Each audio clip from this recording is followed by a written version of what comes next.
Aanoo humna qabaadhee waa gochuu hin danda'u. Miilaanin dhaqa jechuuf deemsinis naan ta'u. Nan jaaladha silaa dhaqee shahiidii ta'u. Bakkanas taahee achiif gubadhee ciincahu. Waraana qabaadhee isiniin qabsaahu. Xayyaara qabaadhee laga gaman cahu. Isiniif haa tumsu haaliqni ol ta'u. Isiniif haa tumsu haaliqni ol ta'u. Sila baay'ina keenya qeensi nurraan cabu. Gootummaanis taanaan tokko gannuun qabu.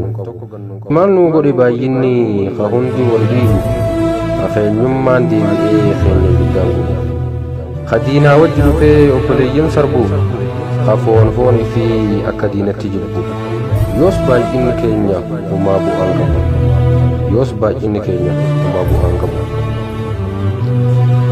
Yaa Rabbii daa'immaniif ummata san uumte akka nu gammachiistu feena dhiiga isaanii kafalte. Isaan gammaduudha feena lafti isaanii deebite. Humna qabaanneen dheeynu garaan nu gubate. Yaa Rabbi siin malee khalqiin humaan fiddu yoo walitti dhoote. Yaa Rabbi siin malee khalqiin humaan fiddu yoo walitti dhoote.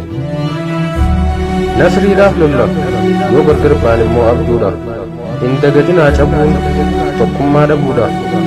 Hubadhaa tokkummaanuu diiniif bilisummaadha. Ol dhabuun keenyalleen diiniif gabrummaadha. Ummata tokkoof tokkummaan jiruudha.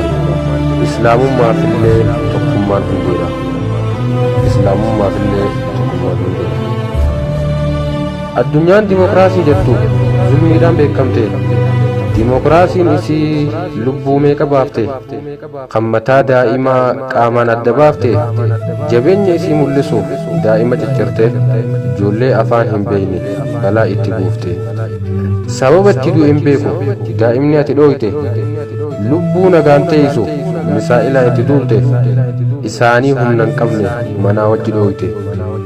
Si garres siif garres hayaa gootummaate. Si garres siif garres hayaa gootummaate.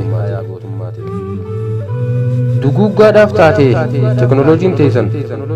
Duguuggaan beekame jabeenya keeysan. Olmaan isii kana dimokiraasii teessan. Garuun dagatinaa zaalimummaa teessan. Bu'aa hojii teessanii milkaa'uudhaaf teessan.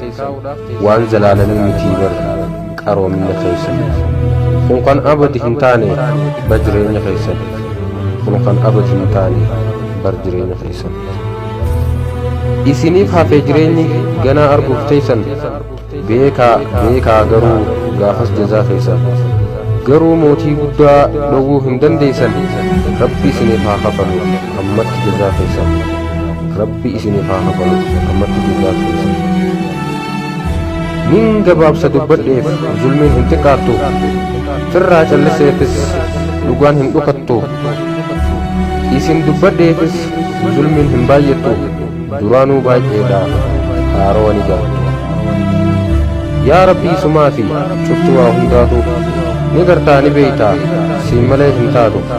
Yaa Rabbi ni gartaa zulmii nu baay'attu. Kan waan feete godhuuf kun fayyakuun jettu.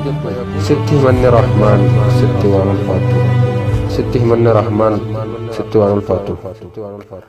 Asittiin gabaabsaa gubaa garaa keenya. Nu gubdeetin dubbadhe summii keessa keenya. Akkan ta'uun dhabe agarraan hammeenya. Guyyarraa mul'ataa gochi gara jabeenya. Tanaafin dubbadhe summii keessa keenya. Assalaamu alaykum dhiiraa dhalaan keenya.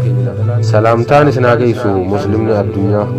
Assalaamu alaykum wa rahmatullaahi wa barakaatuh. Barreessaan Obsinaan Musaddad.